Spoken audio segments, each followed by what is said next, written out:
ఏమైంది? ఏమైంది? ఏం కాలే. ఏం కాకపోతే ఎందుకు అందరూ అలా నుంచున్నారు?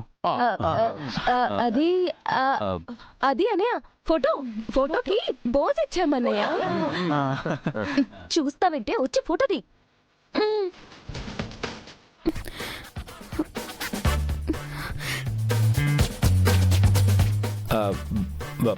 బావా నువ్వు కూడా మనం గ్రూప్గా ఫోటో దిగుదాం.